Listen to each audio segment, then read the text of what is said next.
Graça e paz, queridos alunos. Essa é a quarta e última aula desta primeira semana. Nós vamos falar de Constantino e do conflito ariano. É uma aula muito importante. Constantino deu uma nova direção ao desenvolvimento do cristianismo. Então vamos com muito cuidado e com muita paciência, vamos ler alguns trechos. Eu vou ler para vocês especialmente do livro História do Cristianismo do Jonathan Hill. Eu já passei até uma fotografia da capa desse livro no WhatsApp, né? E não precisam comprar, é um livro muito mais, digamos assim, robusto. Tem quase, deixa eu ver, 550 páginas, mas eu vou, através da leitura dele, de alguns trechos importantes dele, eu vou trazer o que vocês precisam saber.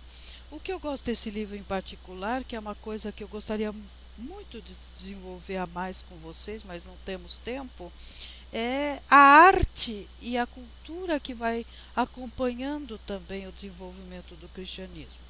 Mas assim mesmo eu vou procurar postar nas aulas algumas imagens para vocês, ou pelo menos comentar, ok? Então vamos lá, vamos falar de Constantino e vamos lembrar o que a gente viu. Nós vimos até agora praticamente século 2 e 3, né? O cristianismo cresce, mas vocês têm, não se esqueçam ainda, as perseguições, vocês não têm o apoio do império e do imperador ao cristianismo. O cristianismo está restrito a pequenos núcleos. Ele vai os seus adeptos, né, fazem reuniões em casas de um, de outro. Você não tem uma estrutura, você não tem uma igreja, uma construção, uma coisa nesse sentido, né?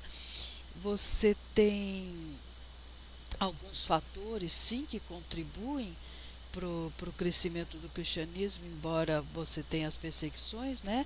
Esses fatores são, vocês lembram a questão das estradas, o exército em que sentido, gente? O exército no sentido em que ele dá segurança para se transitar pelo império e ao mesmo tempo como um modelo de organização e de hierarquização. Isso é muito importante e nós vamos ver isso mais para frente quando nós analisarmos a instituição do papado e da hierarquia da igreja, e já mesmo com Constantino, quando ele funda uma nova capital, ele já há uma proeminência dos bispos de determinadas cidades em relação a outros, então você já tem uma hierarquização, e isso vem do modelo também do exército, tá? E uma coisa que não foi dita até agora, mas vocês não podem esquecer do papel dos livros. Claro que ainda são em pergaminhos, mas dos textos, gente, dos escritos, dos pais da igreja que a gente comentou, né? Vocês têm escritos que já estão circulando. É assim que depois vem o cânon do Novo Testamento. Quais são esses textos que estão circulando, dentre milhares, que serão efetivamente importantes para a base doutrinária da igreja, tá? Ok? Então a gente sabe disso. Apesar de todos esses fatores positivos, você ainda tem uma perseguição do império e uma perseguição interna, né? Como a gente comentou, com o surgimento das heresias, tá? Agora, gente, isso começa a mudar muito durante o século IV. Esse século IV talvez seja o século, os 100 anos mais extraordinários e importantes que a igreja tenha experimentado, tá? A partir deste século, o cristianismo se transforma de uma forma total de forma muito importante, tá? Então, queridos, eu quero agora começar a falar de Constantino. Vamos lá. Constantino, o sonho de Constantino, tá? Aqui vocês têm, olha, como eu falei para vocês, deixa eu só tirar esse daqui. para vocês enxergarem melhor. Olha, é uma pintura, tá, de um pintor, cerca de 1490, século XV, portanto, né, de Piero della Francesca, uma pintura muito importante, muito bonita, está retratando aí na visão desse pintor o sonho de Constantino. E por que eu pus, queridos, esta pintura? Porque eu vou ler agora para vocês a questão da conversão de Constantino. Quem foi Constantino? Constantino viveu aí de 274 a 337, né? Ele esteve fortemente ligado à questão da transformação desse século IV, que eu falei para vocês que é muito importante. Nós sabemos tudo isso através de um grande escritor chamado Eusébio de Cesareia. Nós temos esse livro em português, tá? Não especificamente sobre Constantino, mas a história da igreja de Eusébio de Cesareia é muito importante. Muitas das informações que nós temos desses 3 primeiros séculos são retirados dessa história eclesiástica do Eusébio, tá? E ele também foi o biógrafo de Constantino. Constantino contava pessoalmente a Eusébio tudo o que se passava com ele, tá? E o Eusébio foi registrando, tá? Então é muito interessante isso e muito importante, tá? Constantino se converteu quando ele teve um sonho em que um anjo o ordena a pintar nos escudos o monograma cristão. Eu já vou já mostrar para vocês a imagem desse monograma, mas eu ainda vou ler antes disso, eu vou ler para vocês o trechinho que Eusébio fala sobre a conversão. Vou ler agora, prestem atenção, meninos.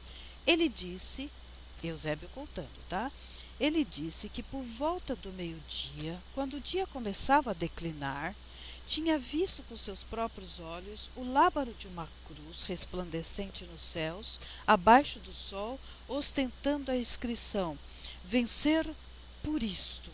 A este sinal ele foi tomado de surpresa, assim como seu próprio exército que o acompanhava na missão, e testemunhou o milagre. Esta história foi tirada de A Vida de Constantino, escrita por Eusébio de Cesareia, que é um escritor e um historiador cristão, que viveu na primeira metade do século IV. Essa história descreve um dos mais importantes eventos na história ocidental, o momento em que Constantino o Grande, um poderoso general, que havia sido proclamado César por suas próprias tropas, abraçou o cristianismo. Esse momento foi crucial e aconteceu imediatamente anterior a uma batalha da Ponte de Milvia. Essa Ponte de Milvia é muito perto de Roma, tá? Quando ele, Constantino, se preparava para enfrentar seu rival ao trono imperial, tá? Ok, ele ganhou a batalha e passou a ser o primeiro imperador romano cristão, ok?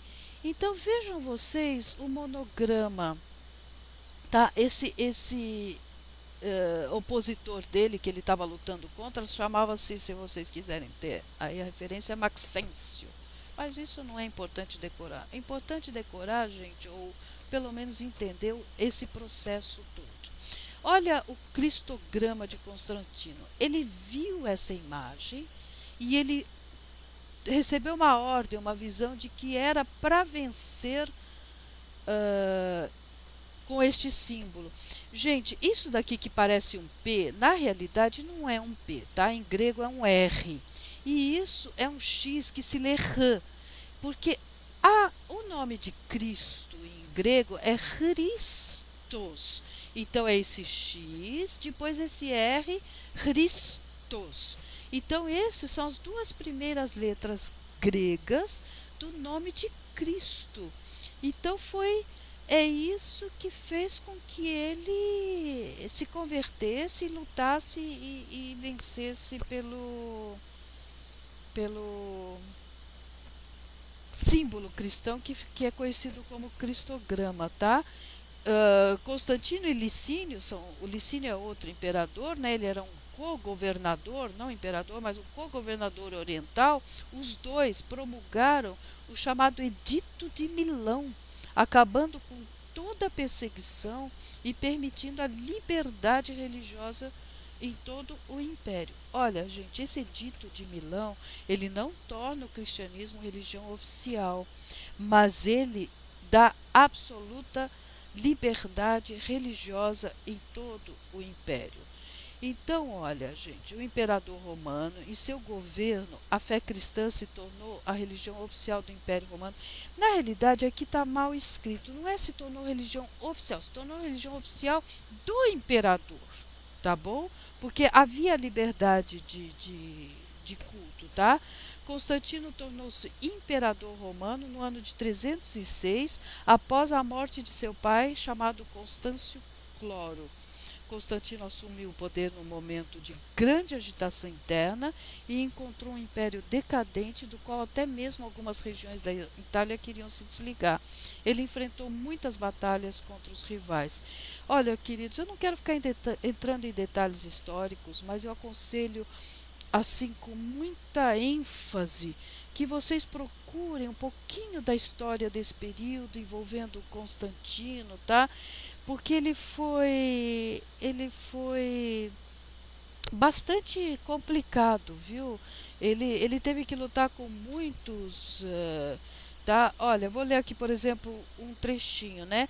Ele reaparelhou o exército, revitalizou a economia, conseguiu, no contexto geral, que o império, que tinha corrido o risco de falir pela associação de falsificação de moeda, corrupção, instabilidade política e ameaças externas, conseguiu fazer com que o império sobrevivesse, tá? Então, é muito importante esse período, porque ele estabilizou a questão e a parte política também do império, tá? Vamos ver as realizações. Aquilo que eu falei, reorganizou o exército, revitalizou a economia. Agora, olha, o domingo foi transformado em dia santo e os soldados do exército eram obrigados a participar das procissões, e ele fundou uma nova capital. Queridos, para tudo, como brincam os jovens de hoje, Constantinopla. Vamos lá, gente. Esta palavra vocês não podem esquecer. Não podem esquecer. Pelo menos uma pergunta na prova vai ter sobre Constantinopla. Já estou dando a dica. Porque ela é fundamental. Porque a partir do momento que o Constantino funda Constantinopla, era Antiga Bizâncio, o nome da cidade era Antiga Bizâncio, e em homenagem ao Constantino, ficou Constantinopla. Aonde é essa capital, gente? Vamos lá. Vamos tentar entender onde nós estamos? Olha, o norte da África. Quantas vezes eu vou mostrar esse pedaço do mundo? É nesse pedaço. Olha Israel aqui, gente. Olha aqui o Rio Jordão e o Mar Morto, tá? Vamos lá. Olha a Itália aqui, a bota chutando uma bola. E olha a Grécia aqui. Se vocês não têm essa noção no mapa geral, pegue um mapa mundi na internet e olha a Europa em torno do mar Mediterrâneo. O nosso foco geográfico é o mar Mediterrâneo. Agora, observem, é que aqui está muito grande essa bolinha, mas você tem o Mar Negro aqui e o mar Mediterrâneo aqui. Existe um canal, gente, que liga, um canal natural, tá? Que liga o mar Mediterrâneo ao Mar Negro, que se chama Estreito de Bósforo, tá? E Constantinopla está num dos lados do Estreito de Bósforo. E uma cidade muito importante que nós vamos ver na próxima aula, que é Niceia, está do outro lado aqui do Estreito de Bósforo, tá? Então, gente, olha, Constantinopla. Aí vocês vão começar a entender o que é Império Romano do Ocidente e Império Romano do Oriente. Tudo que é fala grega e está deste lado, que pega a Grécia, Constantinopla, Ásia Menor, é o Império Romano do Oriente. E a parte que fala latim, Eu já disse isso para vocês. Está aqui do lado da Itália, é o Império Romano do Ocidente. Então, Ocidente e Oriente é em relação a quê, gente? Em relação aqui, ao mar Mediterrâneo. Não é o Oriente lá longe, Oriente Médio e Oriente, Extremo Oriente, como o Japão e tal. Não, é Ocidente e Oriente, tudo em relação ao nosso mar Mediterrâneo aqui. Gente, é muito importante vocês terem tá? Essa visão. Constantinopla ficou conhecida como a Nova Roma. Essa cidade foi construída no lugar da antiga Bizâncio, na costa ocidental do Bósforo. Ó, Bósforo, que eu já expliquei, que é o canal que liga o Mar Negro ao Mar Mediterrâneo. Essa cidade, gente, foi provida de todas as comodidades, não comunidades, de todas as comodidades de uma civilização romana, fórum, basílica, banhos públicos, tá? Ornamentos na corte imperial, tá? E ela foi muito importante, foi um centro cultural extremamente importante, ok? Vamos continuar aqui. Gente, com a conversão de Constantino, né, que se tornou a religião oficial do imperador, mas não ainda do império, tá? O cristianismo começou a sair da clandestinidade, tá? Não havia mais adoração em casas convertidas ou subterrâneos escondidos, porque eles tinham as catacumbas. As catacumbas eram onde se enterravam os cristãos, mas também ela tem uma grande importância, gente. Que nas paredes das catacumbas você tem a primeira forma de arte cristã e vocês têm alguns. Como chama isso que os meninos fazem nas paredes? Não é grafite. Escreviam frases, escreviam símbolos, e isso é muito importante. São documentos hoje para nós, históricos, do que eles pensavam e do que estava ocorrendo, né? Na clandestinidade. Mas como está saindo da clandestinidade, eles podem, a gente pode até dizer simbolicamente, sair literalmente dos subterrâneos e ir para a luz do dia, e para uma construção. Então não se faz mais casa, se faz o quê? A basílica. E o que é a basílica, gente, tá? Em arquitetura, a basílica é um grande espaço aberto destinado à realização de assembleias, cuja origem remonta à Grécia helenística. Então vocês têm uma grande construção, às vezes com colunas, só que você tem um espaço aberto enorme. E lá se realizavam as reuniões, a eclesia, da onde veio eclesiástico, da onde veio igreja, queria dizer isso, essa reunião pública, essa reunião eclésia. A palavra eclesia é chamar para fora, é sair das suas casas, ir para a praça, ir para o espaço público para se reunir. Aí vem a origem de eclesiástico e de igreja. Então, isto tudo vão dando noção para vocês de como era assim esse movimento. Se você está chamando, se você está até fazendo construções próprias e à luz do sol, digamos assim, é porque o cristianismo já está podendo ser praticado de forma ampla, aberta e sem medo mais de perseguição por parte do imperador e do império, tá? Este modelo de basílica foi largamente desenvolvido pelos romanos, sendo mais tarde adaptado como modelo para os templos cristãos. Por isso que hoje a gente fala Basílica de São Pedro, Basílica tem outros nomes também, enfim. Entendeu? Então, basílica é uma forma de construção que surgiu nesta época e que pegou como modelo as construções da Grécia helenística, tá? Olha aqui, gente, os subterrâneos. Aqui você tinha aqui para enterrar, né? Porque o enterro não era um enterro como a gente conhece hoje. Eles eram os cristãos que morriam envoltos em panos brancos, geralmente, e colocados dentro dessas cavidades. Só que nessas paredes todas você tinha inscrições, você tinha símbolos, o próprio símbolo do peixe foi encontrado aqui, você tinha muito pequenas frases, textos, e tudo isso hoje é muito importante e visto como um documento histórico, tá? Olha aqui, uma planta de uma basílica, aqui seria entrada, olha um grande espaço no meio, isso daqui são colunas, gente, de sustentação, tá? Olha, Constantins Basílica, tá? A Basílica de Constantino seria o projeto, digamos assim, arquitetônico dessa basílica, né? Então isso é muito importante. E é muito interessante que Constantino, ao contrário da antiga Roma, Roma já na Itália, né? Não se esqueçam disso, em Constantinopla, Constantino decretou que nenhum rito pagão poderia ser exercido na nova capital, tá? E em vez disso, né, as igrejas foram construídas, tá? A Nova Roma, como era chamada a cidade de Constantinopla, porque foi para onde se deslocou tanto o poder no momento cristão quanto do imperador, né?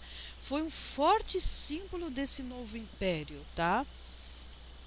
Ele era de fala grega, tá? No Mediterrâneo, e foi conhecida como a cidade de Constantino, e no fim do século IV já não era somente a capital imperial, gente, mas a maior e culturalmente mais vibrante cidade do Império Oriental. Tudo bem isso agora para vocês.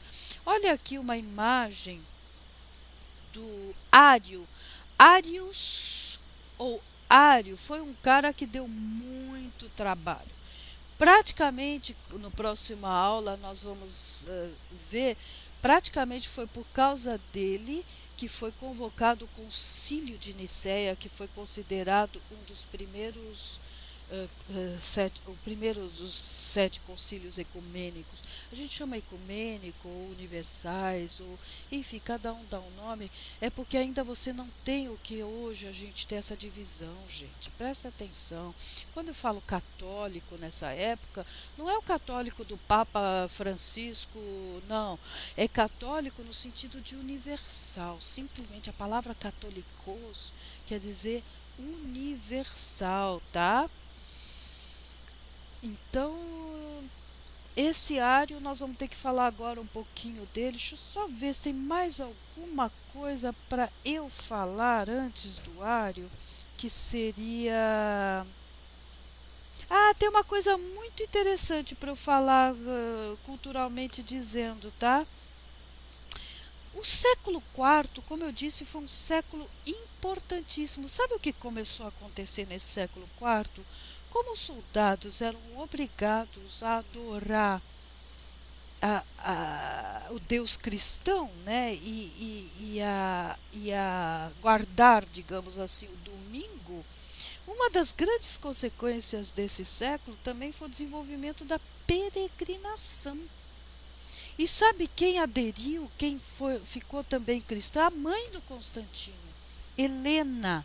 A mãe de Constantino era uma cristã e ela dedicou seu tempo em escavações em Jerusalém, na esperança de descobrir os lugares onde Jesus viveu seus últimos dias.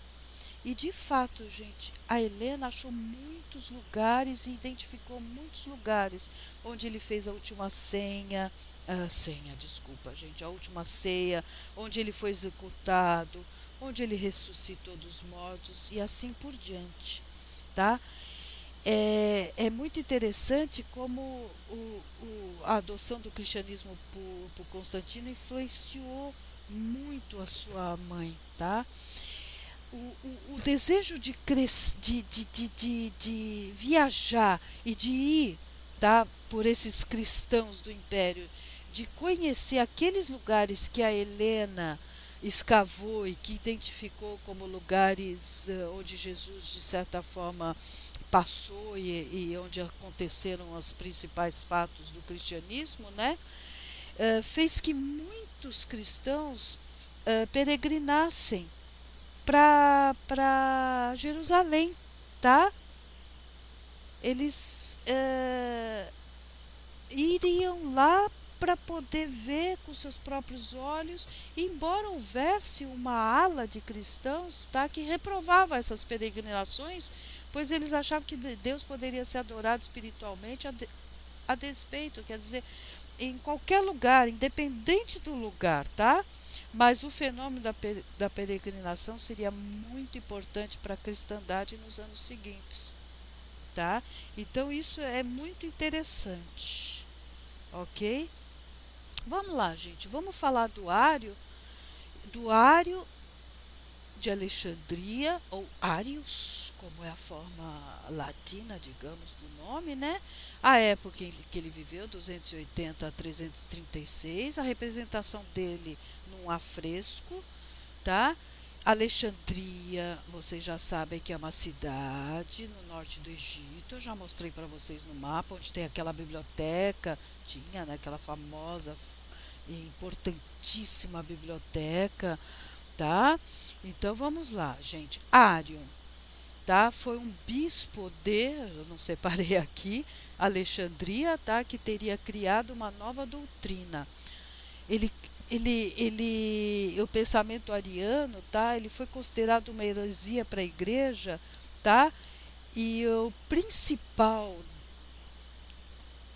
defensor do cristianismo, combatente, que lutou contra esse pensamento do ário, que é o arianismo, foi o Atanásio de Alexandria.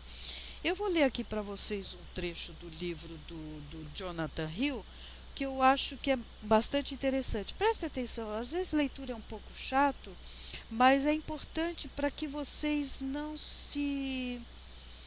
percam informações, porque quando eu falo, embora eu tenha aqui minha colinha, eu não estou lendo tudo que eu falo, né? Vamos lá. Em 320 d.C., Alexandre, bispo de Alexandria, realizou um sínodo dos bispos, não é um concílio, sínodo, tá, gente? É uma coisa menor, tá? Dos bispos locais, né, de Alexandria, que condenou o pensamento de Ário, que era um presbítero popular da igreja de Alexandria. Ele escreveu uma circular aos outros patriarcas, o Alexandre, tá, gente? O bispo de Alexandria, tá? Expondo as suas ações. Ário foi condenado por suas opiniões sobre a relação entre Deus e Cristo. Presta atenção. As primeiras heresias, nós vamos ver que é a natureza de Cristo. Ele é divino e humano, ele é só divino, ele é só humano. Essas foram as primeiras preocupações, tá? E depois vem a questão da doutrina da graça, tal. Mas vamos lá. Devemos nos recordar que no século II depois de Cristo, os teólogos cristãos, como Justino Mártir, usaram a ideia do logos. Lembra? No princípio era a palavra, e a palavra estava com Deus. E você também tem a palavra logos dentro da Bíblia hebraica, tá? Basicamente, essa palavra que era utilizada pela filosofia pagã, mas para os cristãos ela expressava esta relação entre Deus e Cristo, tá? Cristo era o Logos, uma espécie de semideus que funcionava como representante de Deus. Isto, gente, vocês estão percebendo? São as questões dos primeiros séculos, 1, 2.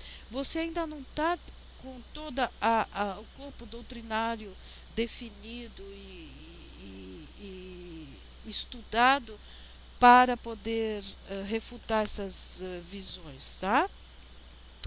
Orígenes, por exemplo, havia sustentado essa base de aproximação quando falou do Pai, do Filho e do Espírito Santo. Ele ensinou que o Pai era o mais importante dos três e o Espírito Santo estava em um plano mais inferior nessa escala, tá? Então vocês vejam, a doutrina da Trindade ainda não está totalmente formulada, tá? A Trindade nessa época ainda era uma hierarquia, tá? O Orígenes também acreditava que o Filho e o Espírito foram gerados pelo Pai Eterno, o que divergia das opiniões de antigos escritores como Justino e Tertuliano, que acreditavam que houve um momento imediatamente anterior à criação do universo, que o Pai de fato gerou o Filho. Então vejo, ainda você não tem a concepção do Filho eternamente junto com o Pai, né? Então todas essas suposições eram, portanto, né, incontestáveis no começo do século IV, tá? E ainda não eram colocadas de forma oficial, pois não havia nenhum mecanismo que tornasse as doutrinas oficiais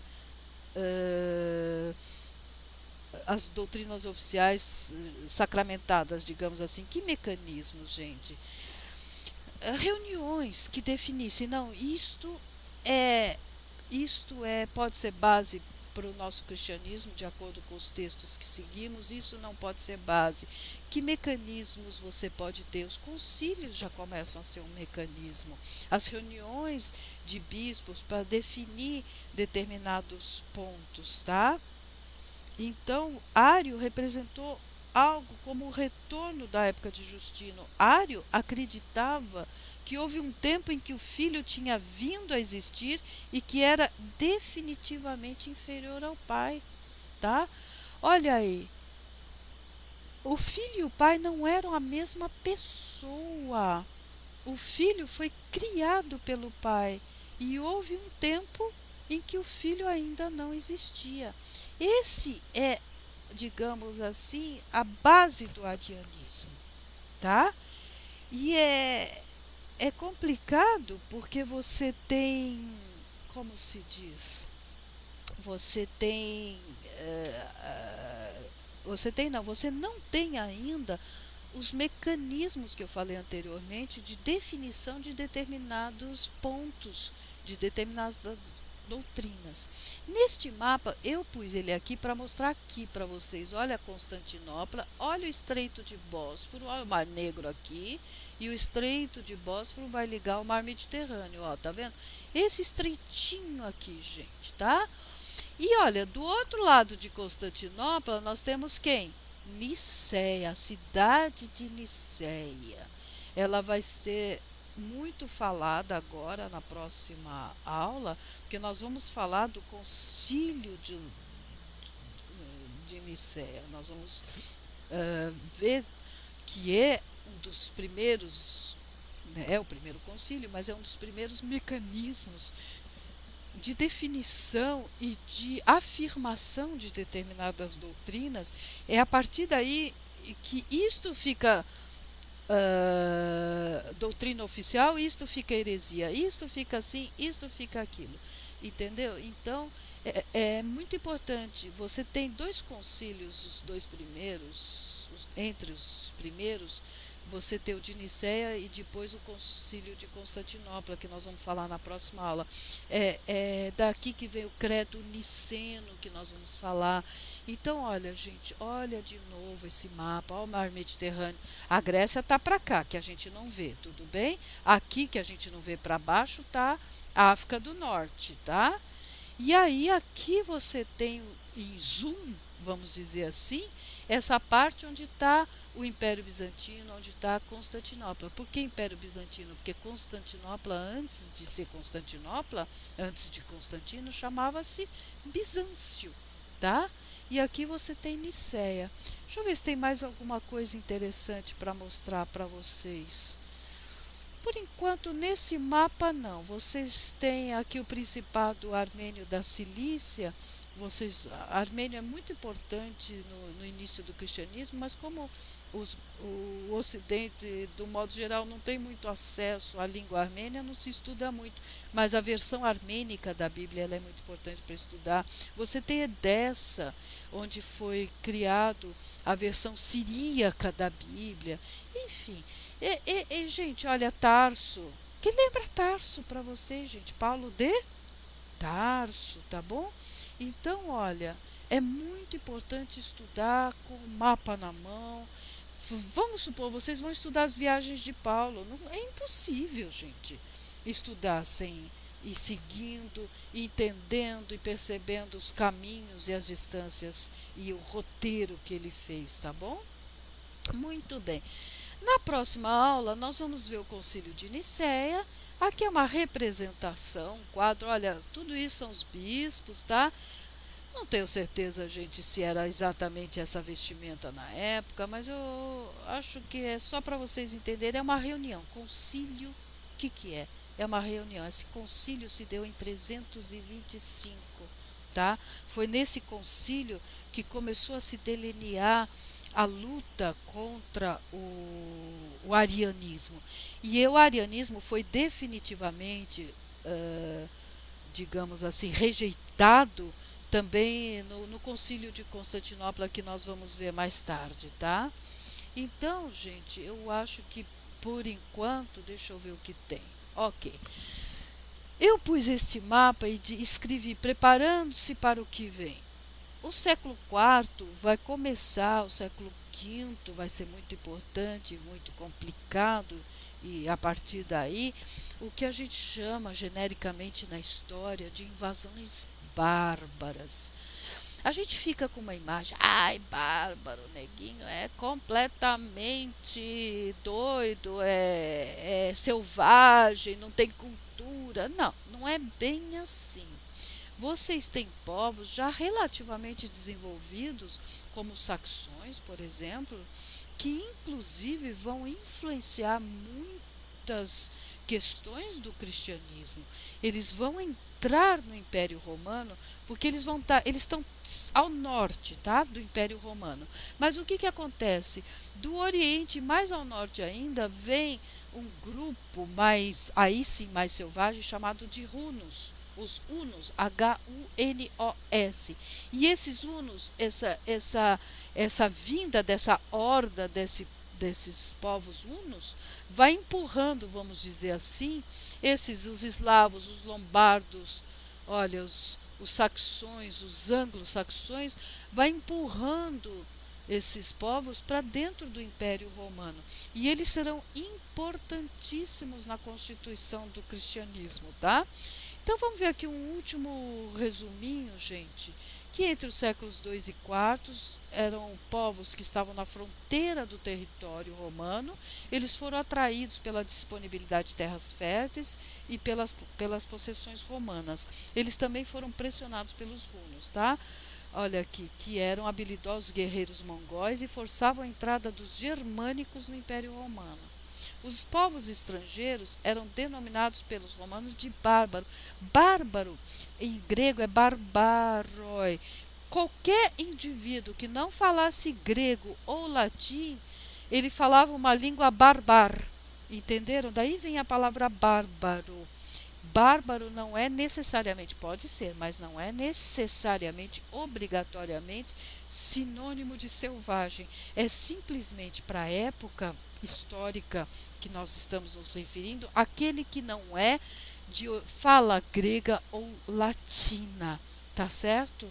E você tem realmente, por exemplo, povos que ocupavam a região da Germânia, que hoje seria o equivalente à Alemanha, eles eram, inclusive alguns já até cristianizados, viu, gente? Eles tinham uma cultura já assim avançada e eles influenciaram em muito. Olha os francos, foi da origem ao quê? A França, tá? Então, primeira coisa que eu quero que vocês comecem a tirar da cabeça é que bárbaro, só bárbaro é selvagem, vai lá e degola todo mundo e mata todo mundo. Não, houve uma, de alguns, né, gente? Houve uma interação cultural, linguística e de alguns costumes que foram, inclusive, incorporados ao cristianismo, ok? Espero que vocês tenham gostado da aula, gente, e vão estudando. Essa primeira semana foi muito bom estar com vocês. Nós já estamos com o grupo do WhatsApp, então, por favor, qualquer dúvida, só me dê um tempinho às vezes para responder, porque estarei assim, uma parte da semana em São Paulo, uma parte no litoral, onde eu tenho meu filho, minha netinha, tá? Estarei também com amigos, enfim. Então, se eu não responder é porque eu estou sem internet, tá bom? Mas tardo, mas não falho. Um abraço para vocês, queridos.